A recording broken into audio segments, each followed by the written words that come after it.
साळुंखे लावणी सरांनी फोन केला होता त्यावेळेला मुंबईमध्ये होतो आणि मला या कराडमध्ये असं काही बघायला मिळेल हे अपेक्षित नव्हतं. हे सुरुवातीला असं सर तुम्ही मला छोटी गोष्ट नाहीये.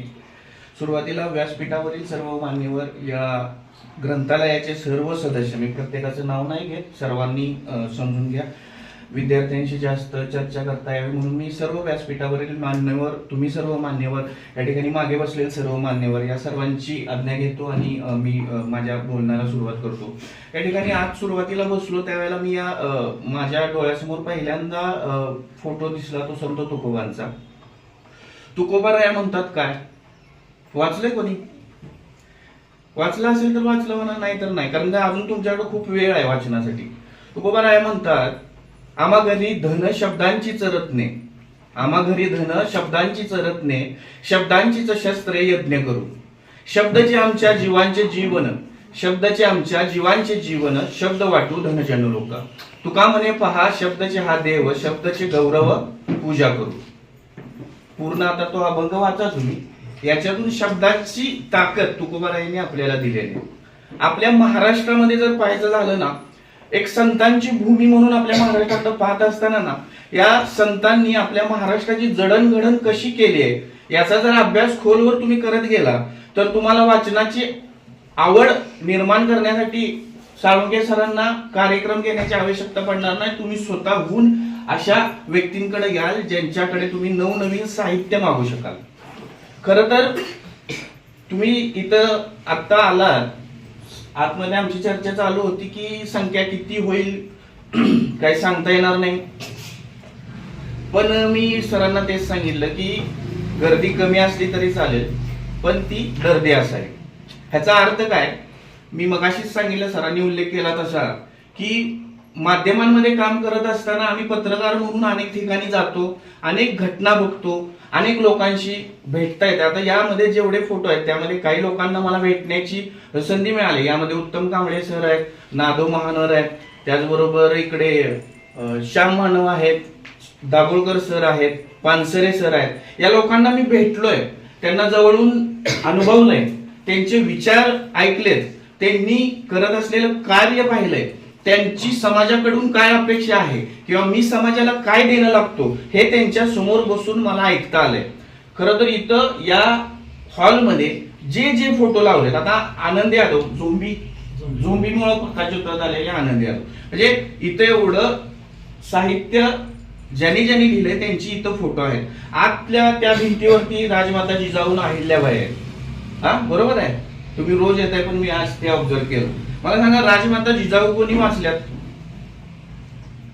अरे तुम्ही आहे ना एक मित्र, भाऊ, मोठा भाऊ म्हणून असं चर्चा करा ज्याच्यातून आपला संवाद चांगला होईल. तुमच्या मनात जर काही शंका असतील तर त्या दूर होतील, प्रश्न असतील तर त्याची उत्तरं मिळतील. वाचलंय कोणी?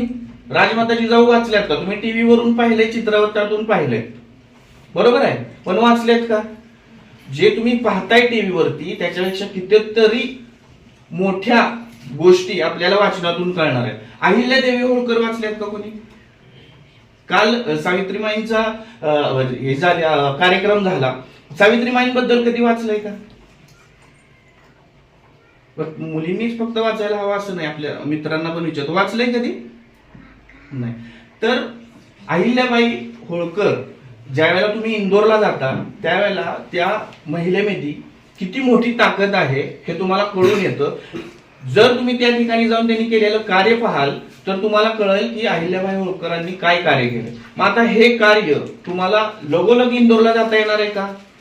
काही कामानिमित्त जाता येईल, कार्यक्रम असेल, तर तोपर्यंत अहिल्यादेवींचं कार्य ओळखण्यासाठी तुम्ही पुस्तक हातात घेतलं पाहिजे, ज्यातून तुम्हाला ती व्यक्ती लक्षात येईल.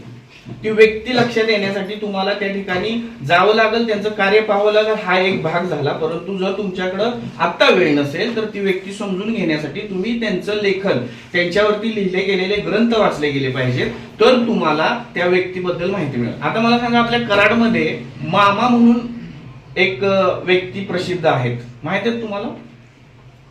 कोणाला म्हणतात? लाडानं कराडकर मामा, माहित आहे? खरंच नाही माहित तुम्हाला? बरं, आपल्या कराडचं सर्वोत्कृष्ट व्यक्तिमत्व कोण आहे राजकारणामध्ये? मग तुम्हाला कसं माहित नाही की लाडाने त्यांना मामा म्हणतात? का माहित नाही सांगा बरं? कारण तुमच्या कधी वाचनामध्ये यशवंतराव चव्हाण आले नाही. बरोबर आहे ना? म्हणजे मी चुकत असेल तर थांबवा. मामा म्हणतात ना, कराडकर लाडाने यशवंतराव चव्हाणांना मामा म्हणतात. मला वाटतंय सर आहेत समाज राजकीय ह्याच्यामध्ये मागे पण काकांनी मान हलवली. बरोबर आहे ना? चुकीचं नाही ना? माहित आहे का? मामा म्हणतात कराडकर आपले यशवंतराव चव्हाणांना. हे तुम्हाला वाचनातून आलं पाहिजे. अजून एक आता तुम्हाला सांगतो. आता संभाजी महाराज तर माहित आहेत आपल्याला सगळ्यांना? काय माहित आहे सांगा? सांगा ना, सांगा. कोण होते संभाजी महाराज?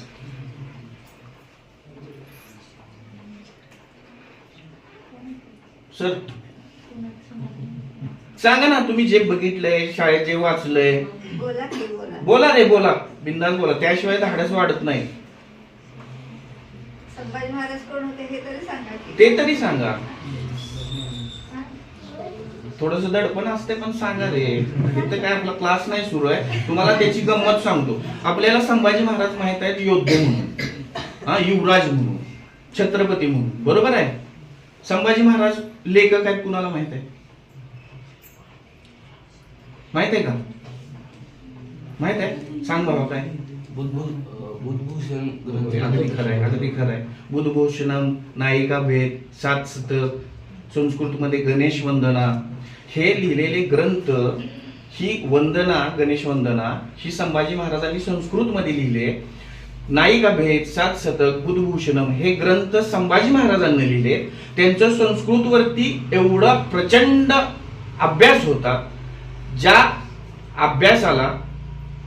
अभ्यास त्यांचा जाणून घेताना गागा भट्ट ज्या वेळेला त्यांच्या समोर होते, त्यांच्या समोर त्यांनी त्यांची जी त्यांच्याकडे कला आहे, संस्कृतवरती जो अभ्यास आहे, जो प्रगाढ असा त्याच्यावरती प्रभाव आहे, ते ऐकल्यानंतर गागा भट्टांनी सुद्धा त्यांना संस्कृत पंडित उपाधी दिली. मला सांगा, आजपर्यंत आपण इतिहासामधून संभाजी महाराज फक्त आणि फक्त लढाई करतानाच पाहत आलो. अगदी जगामध्ये असा कुठला योद्धा नाहीये जो संभाजी महाराजांची बरोबरी करू शकल, एवढे ते मोठे योद्धे आहेत. पण त्या काळामध्ये संभाजी महाराजांनी काही ग्रंथ लिहिलेत. हे आपल्याला, आमच्या पिढीला, या पुढच्या पिढीला जर माहित होणार नसेल तर आम्ही पुढच्या पिढ्यांना फक्त छत्रपती संभाजी महाराज हे एक लढवय्ये योद्धे होते म्हणून सांगेन. पण त्यांची वैचारिक बैठक किती मोठी होती, समाजामध्ये बदल घडवण्यासाठी त्यांनी काय काय लिहिलेलं होतं, हे जर आपल्याला कळणार नसेल तर त्या व्यक्तीनं आपला समाज घडवण्यासाठी एक शांततामय जीवन या आपल्या येणाऱ्या पिढ्यांनी जगावं म्हणून जे काही कार्य केलेलं आहे ते आपल्याला कसं कळणार? तर त्यासाठी तुम्ही प्रत्येक वेळेला त्या व्यक्तीला जाणून घेत असताना त्यावरती काय काय लिहिलं गेलंय हे पुस्तक रूपातून जोपर्यंत तुम्ही मांडणार नाही तोपर्यंत तुम्हाला ती व्यक्ती पूर्णपणे समजणार नाही. 3 तासाच्या चित्रपटामध्ये तुम्हाला एक स्टोरी येते. 3 तासाच्या चित्रपटामध्ये ती स्टोरी आल्यानंतर मग जे वास्तविकतेवर लिहिलेले चित्रपट आहेत आणि ते ज्या वेळेला त्या चित्रपट पडद्यावरती येतो त्यावेळेला 3 तासाच्या स्टोरीमध्ये तुम्हाला त्या एका व्यक्तीची सगळी कारकीर्द थोडक्यात सांगली जाते. पण त्याची सुरुवात, त्याचा मध्य, त्याचा शेवट हे तुम्हाला पुस्तक वाचनाशिवाय समजणार नाही. आता मला एक सांगा, ज्या वेळेला तुम्ही वाचन सुरुवात करता, वाचायचा विचार करता, त्यावेळेला तुम्हाला कंटाळा येत असेल तर याची सुरुवात करताना सांगतो, ज्या वेळेला तुम्हाला वाचनाची आवड लावायची आहे त्यावेळेला एकदम मोठं कठीण साहित्य घेऊ नका. लहानपणी तुम्हाला जी सवय लागेल ना ती कायमस्वरूपी अंगवळणी राहते. सुरुवातीला तुम्ही गोष्टी वाचा, हलके फुलके विनोद असतात, 4 ओळ्या असतात ज्याच्यात तुमचं मन रमेल. ज्या वेळेला तुम्ही हे वाचत जाल तुम्हाला वाचनाची आवड निर्माण होत जाईल. तुम्हाला कथा वाचायला आवडतात ज्या इंटरेस्टिंग आहेत, लहान मुलांच्या गोष्टी वाचायला आवडतात, हे सुरुवातीला वाचा. जोपर्यंत तुम्हाला तुमच्या शरीराला, तुमच्या मेंदूला सवय लागत नाही तोपर्यंत कठीण साहित्य घेऊ नका. पण ज्या वेळेला हे तुमचं वाचून वाचून त्यात तुमचा पुन्हा पुन्हा तुम्हाला तेच वाचावं लागेल त्यावेळेला त्याचा तुम्हाला कंटाळा येईल आणि त्यावेळेला तुम्ही काहीतरी नवीन साहित्य शोधायला जा. आता उत्तम कांबळे तिथे समोर दिसतात, नाशिकमध्ये असताना त्यांच्याशी भेट झालेलो. पण अनिष्ट प्रथा म्हणून त्यांनी लिहिलेली पुस्तक आहे, अनिष्ट प्रथा, ज्या सौंदतीच्या डोंगरावरती जो प्रकार घडतात, ज्या देवदासी सोडल्या जातात त्यावरती त्यांनी लिहिलेलं एक भीषण वास्तव आहे. मग आता मला एक सांगा, सर पत्रकार आहेत, संपादक होते सकाळचे, ते त्या सौंदतीच्या गडावर गेले असतील ना अभ्यास करायला, किंवा त्यांना लेखन करायचं आहे, ही अनिष्ट प्रथा दूर करायची आहे, तर त्यासाठी अभ्यास तर करावा लागेल. मग त्या ठिकाणी गेल्यानंतर फक्त ते जाऊन तिथं बघून आले का? त्या ठिकाणी जाऊन त्या डोंगरावरती काय होतंय, त्या डोंगरावरती असे प्रकार का घडताय जे आपल्याला बदलायचे आहेत, समाजासाठी ते चांगले नाही. देवस्थान आहे का आहे, आपलं श्रद्धास्थान आहे का आहे, पण जे चुकीचं आहे ते बदलण्यासाठी त्यांनी तिथं अनुभव घेतला असेल. अनुभव घेऊन त्यांनी ते अनिष्ट प्रथा पुस्तक लिहिलं असेल, बरोबर आहे. मग ज्या वेळेला तो लेखक त्या ठिकाणी पोहोचतो त्यावेळेला फक्त की आता इथं एक बॉटल मी ठेवले, ह्याचा हा बॉटल ठेवले एवढा विचार करून तो लेखक परत येत नसतो. त्याच्या आजूबाजूला काय आहे, ती बॉटल किती भरली, त्याच्यावरती स्टिकर कोणाचा आहे, फोटो कोणाचा आहे, असा सगळा चारी बाजूने विचार करून तो लेखक त्या ठिकाणी आपली लेखणी चालवत असतो, बरोबर आहे. अनिष्ट प्रथा ज्या वेळेला मी वाचतो त्यावेळेला मी आता जे काही समाज बघतो त्यावेळेला या व्यवस्थित दिसणाऱ्या समाजामध्ये पण किती अनिष्ट प्रथा आहेत हे जाणवतं. त्यावेळेला मला अजून उत्तम कामगारांचं दुसरं लेखन वाचायची प्रेरणा मिळते, बरोबर आहे. झालं ना मॅडम, मी थोडा डिस्टर्ब असू द्या, काय अडचण. तर अनिष्ट प्रथावरती मी बोललो, ते थोडस रिंग आल्यामुळे मी माझा पॅटर्न बदलला. आता मी दुसरीकडे येतो. इथं आता इंदिरा संत आहेत, मोठा इंदिरा संतांचा एक कवितांचा संग्रह आहे. तो संग्रह तुम्ही वाचा. छोट्या छोट्या कविता आहेत, समर्पक असे अर्थ दिलेले आहेत, रोजचं जगणं दिलेलं आहे.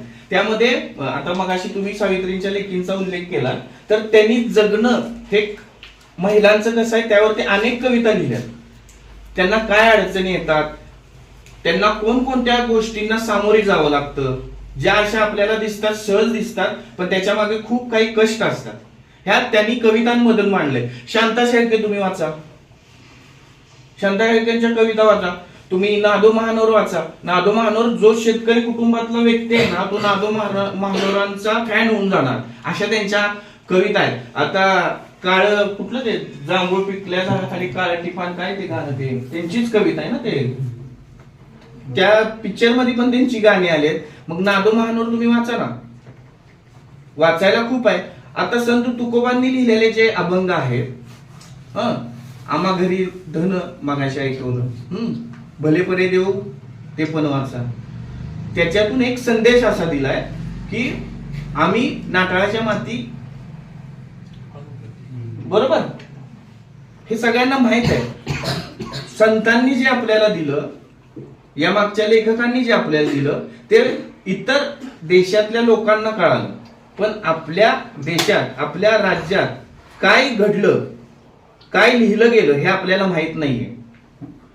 तुकडोजी महाराज जर तुम्ही पाहिले का, मला काय इथं सगळेजण आहेत ना, जे वाचलंय साहित्य त्यानुसार मी हे सगळं सांगतो, जेणेकरून वातावरण हलकं फुल करायला, लय वैचारिक बोलायची काही आवश्यकता नाहीये. जे तुम्हाला ह्याची आवड निर्माण होईल म्हणून सांगतो. तुकडोजी महाराज पण तुम्ही वाचा. आता काय वाचता तुम्ही? शाळेची पुस्तकं फक्त, ते तर वाचायलाच हवेत. शिक्षणातून आपल्याला वैचारिक पातळी आपली वाढते, त्यानुसार आपलं भविष्य उज्ज्वल होतं, पण त्याबरोबर अवांतर वाचनाची सवय सुद्धा पाहिजे. मी 2 कादंबऱ्या या ठिकाणी भेट यासाठी देण्यासाठी आणल्या.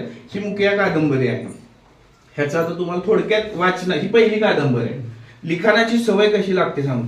ही कादंबरी आहे आदिवासी पाड्यांवरती, मुखिया आदिवासी पाड्यांवरती ही कादंबरी आहे. यात 2 प्रमुख पाड्या आहेत, एक राडी आणि एक कुंती. ज्यावेळेला मी नाशिकला होतो त्यावेळेला जव्हार, मोकाडा वगैरे तिकडे आदिवासी जो भाग आहे त्या ठिकाणी मला आदिवासी पट्ट्यामध्ये जाता आलं, त्या ठिकाणच्या प्रथा जाणून घेता आल्या, त्या ठिकाणी काय गोष्टी चुकीच्या घडतायत किंवा काय जे जुन्या परंपरा आहेत त्यांच्या पद्धतीने जात आहेत, ज्या आता बाहेर यायला पाहिजे, असं सगळं पाहायला मिळालं. आता मला ही कादंबरी उभी करत असताना मला कुठंतरी एक बेस घ्यायचा होता, ज्या बेसवरती मला जे काही मी पाहिलंय ते माझ्या कल्पना विश्वातून मांडायचं होतं. लेखक हा कल्पना विश्वात जगणारा माणूस आहे. वास्तविक लिखाण करणारा हा वास्तवात लिहित असला तरी लेखक जो कल्पना विश्व निर्माण करून, त्याची पात्र निर्माण करून त्यामध्ये उतरत असतो. पण ह्याच्या मागे जरी ती कल्पना असली, जरी ते कल्पना विश्वात लिहिला गेलेलं असलं तरी याची कुठे ना कुठे नाळ जोडलेली असती. मग हे पात्र उभं करताना राडी कुंतीचं मी आपल्या वाल्मिकीचा डोंगर घेतला, जो ढेबेवाडीच्या वर आहे. वाल्मिकीच्या डोंगरावरती ही कथा उभी करत असताना 2 पाडे ठेवले. 2 पाड्यांमध्ये राडी, एका पाड्याचं नाव दुसऱ्याचं कुंती. या राडी कुंतीमध्ये परस्परात स्पर्धा असायची, कोण या पाड्याची मुखिया होणार असं होतं. मग त्यात ज्या एका मुखिया बनण्याची वेळ एका पाड्यावरती येते, कुंती पाड्यावरती, तर त्या कुंती पाडीचा मुखिया ही महिला असायची. त्या पाड्याची परंपरा होती की त्या पाड्याचा प्रमुख ही महिला असणार आहे. आता हे सगळं वर्णन करत असताना मी नाशिक आणि हे वाल्मिकी असं मिक्स करून या डोंगरावरती काय घडलं असेल, काय घडवावं, हे सगळं यात मांडलं. पण हे लिहिले कुठं कादंबरी, कुठं लिहिली असेल तुम्हाला वाटतं? म्हणजे मुंबईतच लिहिली, पण कुठं लिहिली, कशी लिहिली असेल मी कादंबरी, कशी लिहिली असेल वाटते तुम्हाला? पेनानच लिहिणार ना आपण, कशी? आता त्याच्यात आधुनिकीकरण आलंय, आपण टाईप करू शकतो वगैरे किंवा व्हॉइस याच्यावरती. ही कादंबरी भांडूप ते मंत्रालय या दरम्यान लोकल ट्रेननं प्रवास करत असताना मोबाईल वरती टाईप केलेली कादंबरी. पटते का तुम्हाला? पहिली कादंबरी ह्या 1 तासाचा प्रवास मला जो लागायचा त्यावरती ही कादंबरी लिहिली गेली. मला एक सांगा, आता जर मी असं धाडस करू शकतो काहीतरी लिहिण्याचं, तर तुमच्याकडे तर आता तुमचं वय पाहता तुमच्याकडे वेळ किती आहे? भरपूर आहे. पण थोडस वाचलं ना तुम्हाला सुचत जाईल, नवीन कल्पना तुम्हाला मिळत जातील. या कल्पना ज्या वेळेला तुमच्या डोक्यात नवनवीन वाचन करत असताना ज्या वेळेला तुम्ही तो विचार करत जाल त्यावेळेला तुम्हाला सुद्धा ती गोष्ट तुम्हाला परत विचार करायला भाग पाडेल, ज्यातून तुम्हाला कुठली तरी कथा सुचेल, तुम्हाला कुठंतरी पाहिलेली एक गोष्ट असेल, त्यावरती तुमचं कल्पना विश्वातून जे लिहायचं आहे, जे लिहायला हवं असं काही वाटेल, त्यावेळेला तुम्ही म्हणायचं की माझी वाचनाची आवड वाढेल तसं माझं लिखाण वाढेल. ज्या वेळेला तुम्ही वाचत जाल त्याच वेळेला तुम्हाला वेगवेगळे विचार तुमच्या डोक्यामध्ये येतील. आता मी बराच वेळ झालं बघतोय सगळेजण मान हलवत आहेत. मला एक सांगा, आता तुमचं वाचन काय सुरू आहे? कुठलं पुस्तक सुरू आहे? ह्या ग्रंथालयातलं कुठलं घेऊन गेलात? किंवा आता परीक्षण झालेले ह्यात हे पण आहेत का? ते मी त्याच्यावरती भाष्य करू शकतो, विचारू शकतो ना. मला सांगा, आता तुम्ही कुठलं जे परीक्षणासाठी स्पर्धेत भाग घेतलेला ना, तुम्ही कुठलं वाचलं तुम्ही? भूक पुस्तक आहे. भूक कुणाच आहे? आनंद जाधव. बर, काय होतं त्यात? गोपाळ समाजामध्ये घडणारे ज्या हे आहेत ना चुकीचं हे ते लिहिले त्यांनी, म्हणजे ते कार्यकर्ते आहेत ना लिहिणारे. मग त्यांच्याबद्दल पुस्तक आहे. म्हणजे महाराष्ट्रात जे जे समाज आहेत ना गोपाळ त्यांची वंचित समाज, म्हणजे त्यांना समाज कोणत्या दृष्टीने बघतो ना ते स्पर्धेत भाग घेतला तुम्ही मान्य आहे, पण त्या आवडीनं वाचलं गेला, तुला त्या समाज कळाला, तिथं असलेल्या दुसऱ्या चुकीच्या गोष्टी कळाल्या, चांगलं कळालं. तू कुठलं वाचलं ताई? स्वामी विवेकानंदांची भारत यात्रा. बर, त्यात काय कळालं? स्वामी विवेकानंदांनी जे वाचण्यासाठी जे त्यांनी कष्ट घेतले ते सगळं लिहिले आणि वाचले. कोणतं? म्हणजे त्यांचा इतिहास जो आहे ना त्याविषयी. मग काय कळालं त्यात नवीन? त्यामुळे त्यांनी जी कार्य वगैरे केले किंवा त्यांनी स्वातंत्र्य वगैरे मिळवलं त्याच्याबद्दल त्याला यश आलंय असं मला म्हणायला हरकत नाही. पण चांगली गोष्ट आहे. मला हेच सांगायचं आहे की तुम्ही जोपर्यंत वाचत नाही तोपर्यंत तुम्हाला नवीन कल्पना येत नाही. आता स्वामी विवेकानंदांचा उल्लेख आल्यानंतर सांगतो.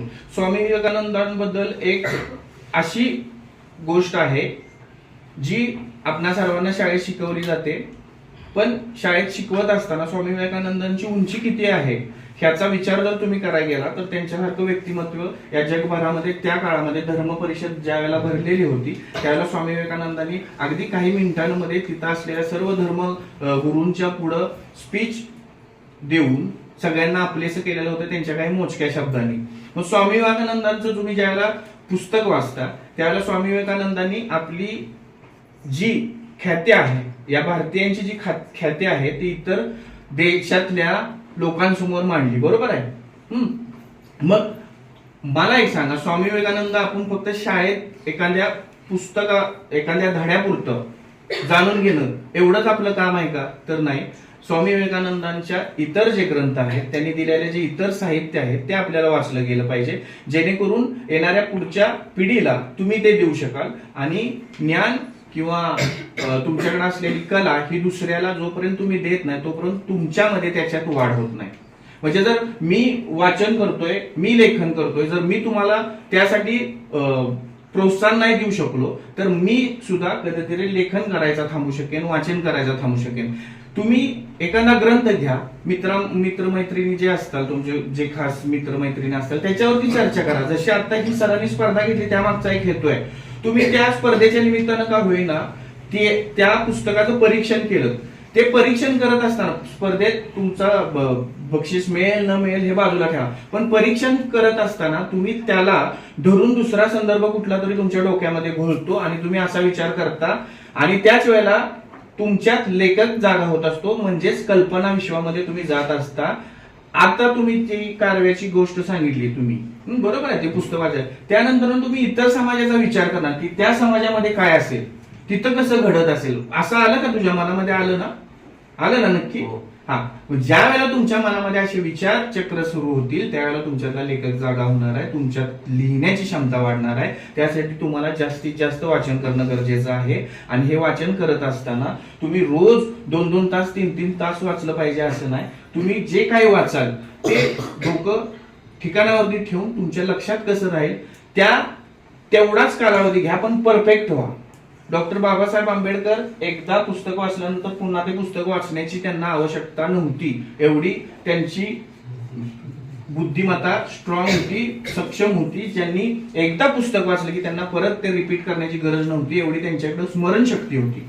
जोपर्यंत विचारांची बैठक तुम्ही ठेवत नाही, जोपर्यंत तुम्ही विचारांची बैठक घडवत नाही तोपर्यंत चांगला समाज निर्माण होणार नाही. ज्या वेळेला तुम्ही विचारांची बैठक बसवाल त्यावेळेला चांगल्या समाजाची तुम्हाला रोज उदाहरणं पाहायला मिळतील, चांगल्या व्यक्तीची रोज उदाहरणं पाहायला मिळतील. कारण की हे जे आता जे आपल्या अवतीभोवती घडणाऱ्या गोष्टी आहेत, या अवतीभोवती घडणाऱ्या गोष्टींचं परीक्षण करणं हे एका व्यक्तीचं काम असतं. त्याचबरोबर लेखकाचं सुद्धा तेच काम असतं. माझ्या समोर जी गोष्ट घडते ती गोष्ट योग्य आहे, अयोग्य आहे, बरं ती मला मांडायची आहे पण कुणाला दुखवायचं नाही, तर मांडत असताना माझ्या लेखणीमधून ज्या वेळेला मी ती गोष्ट पेपरवरती उतरवतोय त्यावेळेला त्या घटनेचा संदर्भ जो आहे, त्या घटनेचा संदर्भ या माझ्या लेखणीमधून येत असताना कुठल्या समाजाला दुःख वाटू नये, कुठल्या समाजाचा अपमान होऊ नये, कोणा व्यक्तीचा अपमान होऊ नये, कोणा व्यक्तीला दुःख वाटू नये, अशी ती लेखणी आपल्याला त्या ठिकाणी चालवावी लागेल. दुसरी गोष्ट, ज्या ज्या वेळेला तुम्ही बघण्याचा विचार करता, म्हणजे काय, ह्या डेली सोप ज्या मालिका तुम्ही बघताना तो एक कालावधी लक्षात घ्या. म्हणजे 7 वाजता जर तुमच्या घरामध्ये, आता मला माहित नाही, मला वाटतं बरेच दिवस झाला टीव्ही बघितलेलं नाही, काही मालिका लागतात ना 6 नंतर का 7 नंतर लागतात. पहिले 4 दिवस सासूशे 7 वाजता काय तर त्या मराठी चालू व्हायचं, मला ते आठवतंय. 4 बरोबर ना ताई, 7 वाजता सुरू होतात ना, त्या 7 ते 9 पर्यंत असतो. हा कालावधी तुम्ही लक्षात घ्या. या मालिकांमध्ये तुम्ही गुंतत असताना ना तुम्ही एकटे गुंतलेला नसता. म्हणजे जर आई ती मालिका बघत असेल, आजी मालिका बघत असतील, वडील पण तिथंच बसलेले असतात, भाव असते, बहीण असते, अजून तुमचं कोण मित्र वगैरे असतील त्या घरामध्ये किंवा नातेवाईक असतील, तर त्या टीव्ही समोर तुम्ही 7 ते 9 पर्यंत किती वेळ देता तेवढं बघा. म्हणजे पालकांनी सुद्धा याकडे लक्ष द्यायला हवं की मी सरांनी मगाशी उल्लेख केला ना, बघणं वाढलंय आणि वाचणं कमी झाले. हे बघणं या मालिकांमुळे वाढलंय हे आपल्याला मान्य करावं लागेल. बघू नका असं म्हणत नाही, त्यातून सुद्धा चांगले संदेश येतात, पण त्याचा एक पॅरामीटर हवा, त्याचा एक कालावधी हवा. जर आपल्या घरामधले पालक, वरिष्ठ व्यक्ती जर टीव्ही पुढे तासनतास बसत असतील तर आपल्या घरातला लहान मुलगा, लहान मुलगी हे तुमचंच अनुकरण करणार आहेत. त्यामुळे सुरुवातीला आपल्याला बदलावं लागेल. तुम्ही बघा, टीव्ही बघा. आता काही जणांची व्याख्यानं असतात, तास नाही 2 तास बघा, ज्यातून तुमचं वैचारिक मंथन होणार आहे. वैचारिक मंथन होणार आहे, तुमचे वैचारिक विचार तुमचे बदलणार आहेत. ज्या व्याख्यानातून तुमची बौद्धिक क्षमता वाढेल ते व्याख्यान आपल्याला गरजेचे आहेत. जे तुम्हाला आळशी बनवणार आहेत, असे प्रोग्राम आपल्याला गरजेचे नाहीत. जेणेकरून तुम्ही तो जर वेळ वाचनासाठी दिला तर तुम्हाला जास्त कालावधी लागणार नाही लिहिण्यासाठी. त्यामुळे जेवढं तुम्ही वाचाल तेवढं तुमचं लिखाण अधिक चांगलं होईल, अधिक गोष्टींचं तुम्ही परीक्षण कराल, अनेक नवनवीन गोष्टी कळतील. त्याचबरोबर तुम्हाला इथलं साहित्य वाचून तुम्ही एवढं तयार व्हा की जे परदेशात साहित्य आहे, ज्याचा जगभरात प्रसार झालेला आहे. शेक्सपियरचं नाटक तुम्ही वाचा, अनेक गोष्टी आहेत ज्या जगभरातल्या इतर ठिकाणी फिरलेल्या आहेत. मग आपल्याकडं, आपल्या महाराष्ट्रामध्ये, आपल्या देशामध्ये एवढं साहित्य की आपल्याला तिकडं जायला कालावधी किती लागेल हे सांगता येत नाही. अनेक साहित्यिकांनी या देशाला एक वेगळी दिशा देणारं साहित्य निर्माण केलेलं आहे, ज्याच्यावरती तुम्ही चांगला अभ्यास करून तुम्ही सुद्धा एक चांगले लेखक बनू शकता, लेखिका बनू शकते, कवयित्री बनू शकता, चित्रपट लिहू शकता, चांगले जो समाजाला समर्पक असे विचार देऊ शकता. अनेक अशा आपल्याला गोष्टी करता येऊ शकतात ज्या वेळेला तुमचं वाचन वाढत जाईल. आणि विशेषतः तुम्ही ज्या ग्रंथालयामध्ये येत आहात त्या ग्रंथालयाकडे असणारं साहित्य जर तुमच्या लक्षात घेत आलं, तुम्ही एक एक पुस्तक जर त्या साहित्याचं एक एक ग्रंथ तुम्ही जाऊन वाचू लागला, तर तुम्हाला इथं वारंवार येऊन वेगवेगळे ग्रंथ सरांकडून मागण्याची आवड निर्माण होईल. त्यांना तुम्ही ते ग्रंथ उपलब्ध करण्यासाठी आग्रह धरू शकाल, जेणेकरून तुम्हाला भविष्यामध्ये जगण्यासाठी सुद्धा फायदा मिळेल आणि तुमच्या या लेखन संस्कृतीमध्ये करिअर करण्यासाठी सुद्धा फायद्याचं ठरेल. मला वाटतं जास्त वाचन केल्यामुळे तुम्ही बोर व्हाल. आता तुम्हाला जर काही विचारायचं असेल तर विचारा, कारण काय रिपीट नको, कारण आळस द्यायला लागले बरेच जण. वक्ता चांगला नसेल तर हे होत, बोर होत. बोला प्रश्न विचारा. तुला कविता लिहिली आहे का कोणी? कविता कधी प्रयत्न केलाय का? कादंबरी आहे, यामध्ये आपण ग्रामीण भागातले जे रहिवासी आहोत, आपण सगळेजण जरी कराड जरी असलं तरी हा रोलही झालेला नाही अजून आपली.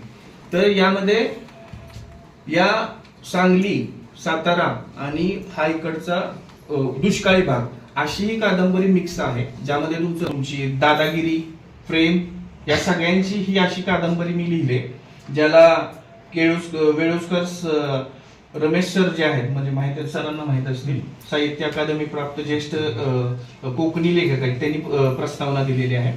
या कादंबरीमध्ये तुम्हाला दुष्काळ जाणवतो, तुम्हाला या राजकीय दबावापोटी होणारे अत्याचार जाणवतात.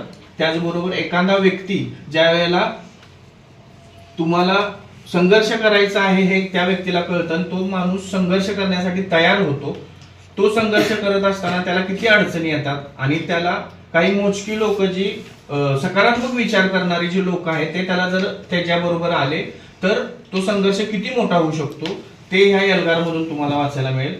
मी आता माझ्याकडे जेवढ्या 2 प्रती होत्या तेवढ्याच आणल्यात, पण तुम्ही वाचावं आणि थोडंसं त्यातलं काय परीक्षण असेल किंवा जे काय वाटतंय त्याचा अभिप्राय द्यावा. मी तर म्हणेन सरांनीच पहिल्यांदा वाचावा आणि द्यावा, कारण की कसं आहे, जास्त भाषण देऊन मी काय लिहिलं हे सांगण्यापेक्षा तुम्ही वाचलं तर बरं होईल, ज्यातून मला पण कळेल की माझ्यात काय अजून उणीवा आहेत, मला काय अजून बदल करायला हवा. तर आता ह्या 2 कादंबऱ्यांचं तर मी सांगितलेलं आहे. मुळात मी तुम्हाला सगळ्यांना विनंती करेन, मी पण इथं कधीतरी येईन, एखादा ग्रंथ लागला तर मला पण सहकार्य करा. जे मला पुढचं लिखाण जे करायचं असेल त्याच्यासाठी जर संदर्भासाठी जर ग्रंथ लागले तर सहकार्य करा. मी तुम्हाला सगळ्यांना विनंती करेन की तुम्ही जास्तीत जास्त वाचन करा. तुम्ही वेगवेगळ्या ऐतिहासिक कादंबरी वाचा, इतर साहित्य वाचा आणि वाचल्यानंतर थोडंसं लिहायचा प्रयत्न करा, जेणेकरून लिहिण्याची सुद्धा तुम्हाला आवड मिळेल. सर्व पालकांना पण विनंती करेन, मी स्वतः इलेक्ट्रॉनिक माध्यमांमध्ये काम करतो, त्यामुळे टीव्ही पुढे किती वेळ जातो हे मला चांगलंच माहित आहे. तर पालकांना पण मी विनंती करेन की त्यांनी आपल्या जे घरामध्ये लहान मुलं आहेत त्यांना वाचनाची आवड कशी लागेल यासाठी स्वतः काहीतरी गोष्टींवरती बंधन ठेवून टीव्हीच्या पुढं न बसता, मालिकांमध्ये न गुंतता स्वतः एखादं पुस्तक घेऊन तुम्ही वाचत बसलात तर अनुकरण तुमचंच होणार आहे. तुमची मुलं ते पुस्तक तुम्ही वाचताय हे बघून ते सुद्धा वाचायला सुरुवात करणार आहेत. त्यामुळं तुम्ही सगळ्यांनी वाचावं. तुमच्यातून चांगले चांगले लेखक लेखिका या भविष्यामध्ये आम्हाला पाहायला मिळाव्यात. आमच्या काही कादंबऱ्या ज्या भविष्यात येतील त्या सुद्धा तुम्ही वाचाव्यात आणि निश्चितपणे या कराडमधून या ही शैक्षणिक भूमी आहे आपली ही. तर या शैक्षणिक भूमीमधून अनेक चांगले उत्तम लेखक आम्हाला पाहायला मिळतील ही आशा करेन. या आयोजकांनी मला या ठिकाणी बोलवलं, 2 शब्द तुम्ही सगळ्यांनी शांतपणे ऐकून घेतलेत आणि एक लहानशा अशा पत्रकार लेखकाला तुम्ही जो सन्मान दिला त्याबद्दल या मी ग्रंथालयाचा आणि या सर्व सभासदांचा, इथल्या सर्व कर्मचारी वर्गाचा मी आभारी आहे. धन्यवाद.